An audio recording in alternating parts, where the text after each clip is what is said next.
Leslie tiene una deformidad probablemente congénita en la que su cavidad nasal se interrumpe y está independiente de lo que es el conducto nasal que sería normal en un perro. Está separado completamente.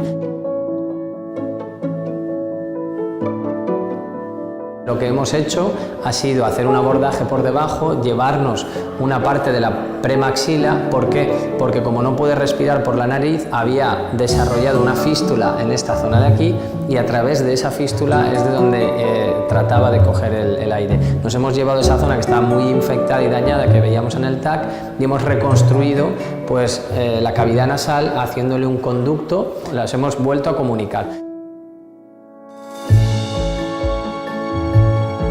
Hemos visto después de días aquí en el Hospital Valencia Sur que está respirando pues muy bien, estamos súper contentos y os queremos dar las gracias a todos otra vez pues, por vuestra colaboración, por vuestro apoyo, por vuestra ayuda.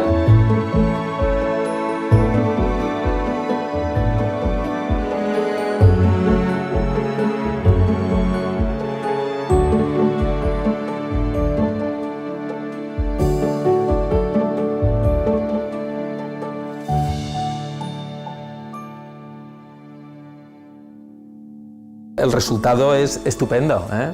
Será acogida por una familia aquí en Benissa que bueno, pues la tendrá hasta que pueda encontrar una familia definitiva. Reitero mi agradecimiento y colaboración entre Vet-Clinics y el Hospital Valencia Sur en estos casos donde hay un fuerte compromiso social por los animales abandonados, por los animales maltratados, en que puedan recuperar su normalidad y que tengan una buena calidad de vida. Gracias, amigo Jorge Llinas, por el buen trabajo que has hecho, a ti y a todo el equipo que habéis hecho un trabajo extraordinario.